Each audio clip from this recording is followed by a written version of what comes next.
Hi guys, কি খবৰ সকলোৰে। আৰু আমাৰ নলবাৰী চাইডে পূৰা বৰষুণ দি আছে, একদম ঠাণ্ডাটো একদম চাক ঠাণ্ডা পৰিছে।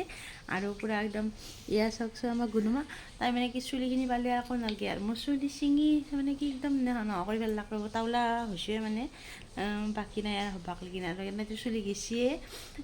আৰু এতিয়া আৰু তাই যিগিলা আছে সেইগিলা ছিঙি কৰিছে এনেকৈ। তাৰপিছত আৰু ৰাসো আহি আছে, মাত্ৰ 4 দিন আছে। আৰু আজিতো 1 তাৰিখ পালাক পুৰাপুৰি। আৰু 5 তাৰিখৰ পৰা ৰাস। আৰু আমি আহিছোঁ নলবাৰীৰ একদম পূৰা ৰাসৰ ওচৰতে ঘৰ, আৰু মাহঁতৰ ঘৰৰ ৰাসৰ ওচৰতে মানে কি হৰি মন্দিৰৰ ওচৰত, আৰু শ্বশুৰবাৰীও হৰি মন্দিৰৰ ওচৰতে। গতিকে চোৱাই কথা, কিন্তু ক'ত চাব এইবাৰ মানে কি বাচ্ছাৰ জ্বৰৰ পৰা উঠিছিল মাত্ৰ, বেছিদিন হয়ে নাই মানে কি একদম জ্বৰ। তাই আজি অলপমান ভাল পাইছে, জ্বৰ চৰ্দি মিক্সিতে চলি মাখান তাৰমানে কি খোৱা বস্তু নাই এই সপায়ে, কিন্তু মুখত গুলি যে কি দিগদাৰ হ'ব তাই গমে মানে মানে কি মাতো চ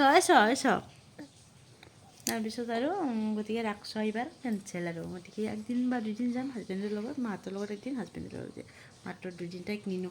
আৰু তাইনো কি জানা হৈছে লাইটিংবিলাক চাব, বাকীটো কি জানা হৈছে একো জানা নাই তাই। গতিকে গুণুমাক কি লাগব ৰাসত, গতিকে এনে শ্বৰ্ট ভিডিঅ' দি যাম, চাই যাব আপোনালোকে।